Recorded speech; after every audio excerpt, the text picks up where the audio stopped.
የራሳቸውን መጅሊስና መስጂድ በሰላም ተነጋግረው የማይለይ ከሆነ ከፍተኛ እልቂት ሊፈጠር ይችላል የሚል አማርኛ ነው ፖስት ያደረገው። አሁን እኔ ሰው በዚህ ልክ ይጀዝባል? በዚህ ልክ ገብቶ እዚህ ጋር በቪዲዮ የሚከፍተው እንደው እንየውና እናውራበት ትንሽ። እንደዚህ አይነት ውዳቂ ሰው ነው፣ ለእንደዚህ አይነት ቆሻሻ ሰው ነው እንትን የሆኑት ማለት የተመቻቹት፣ እንደፈለገ እንዲሆን እሱ ዓላማውን እንዲያስፈጽም እንዲጫወትባቸው። እንደዚህ ብሎ ሲያወራ ሙስሊምን መከፋፈል አለበት ብሎ ሲያወራ ራሱ ክርስቲያን አንድ መሆን ስላለበት አይደለም፣ ክርስቲያን አንድ እንዲሆን አይደለም፣ በዛም የሚጠቀመው ነገር ስላለ ነው። ሙስሊሞችን ስትሳደብላቸው የሚረኩ ደስ የሚላቸው ክርስቲያኖች ስላሉ ነው፣ ምንም እውቀት የሌላቸው። ሙስሊምን ስታጣድፍ ስትሳደብ ደስ የሚላቸው ሰዎች ክርስቲያኖች ስላሉ ለእነሱን ለማስደሰት እነሱ በማስደሰት ውስጥ ደግሞ የእሱ ጥቅም ስላለ ነው። አልችልም እኮ ቴሌግራም ያለው በዚህ ስልክ ነው መግባት አልችልም። እኔ ቴሌግራሜ ላይ በገባሁበት ስልኬ ነው፣ በሁለተኛው ስልኬ እንትን አላደረኩትም። ቴሌግራሙ በራስ በሚታወቅ አካውንት ነው ቴሌግራሙ ላይ ጆይን ብለህ የገባኸው? እኔን ነው? እኔ እዛ ነኝ አለው እዛ እኮ እኔ እምቢ አለኝ። እኔ እዛ ነኝ። በቃ የውዳቄውን ታግጄ ይሆናል። አንዳችሁ እስኪ ከሁለት ስልክ ያላችሁ ራያን ክፈትለት። በውስጥ በቴሌግራም ልኝ ዩዘር ኔም ነግረዋለሁ። ሊንኩን የሚልክልኝ በጣም ለፖስት እንዲልክልኝ ዩዘር ኔምን እሺ ላኩለት። መታወቁት በቃ ቱርቦ ይልክልኛል። ቆይ ለሱ ልጻፍልኝ። ሊንኩ መቻል መላክ የሚችል ሰው አለ ሆነ? በንጽጽር ሲያቅታቸው፣ በእውቀት ሲያቅታቸው፣ በትምህርት ሲያቅታቸው፣ በብቃት ሲያቅታቸው ምንድነው በዚህ ልክ ክፋት? ምን ይሰራል ራሱ?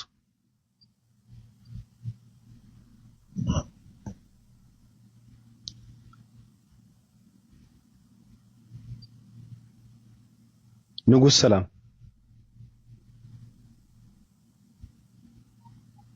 አላህ ይመስገን። ምንድነው አፍንጫን አፍነህ የምታወራው? አውራ እፎይ ነህ እንዴ? እፎይ የምትለው እኔ እፎይን አላውቀውም። ላጨው እባክህ። አኬ ነው። አኬ ምን ሆነ ነው? በቃ ውረድ። አኬ ተሸንፈሃል። አኬ ውረድ። አኬ ተሸንፈዋል። ጓደኛው አኬ ነው። አፍንጫውን አፍኖ እንትን ይላል።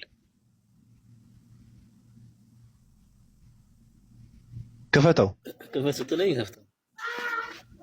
ክፈተው ሬይነር፣ ድምፅን ክፈተው።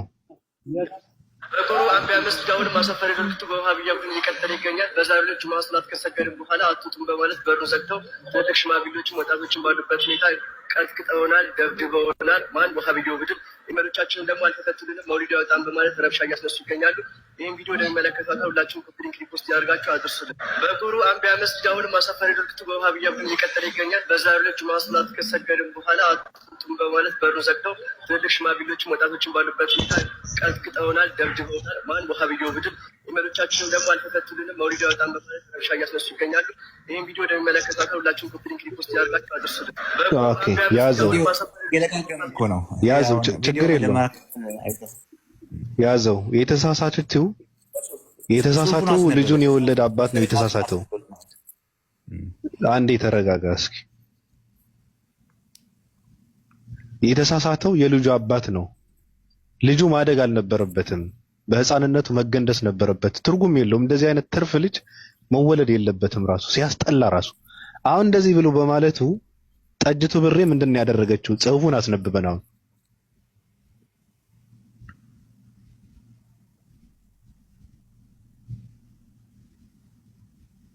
ይነበባል።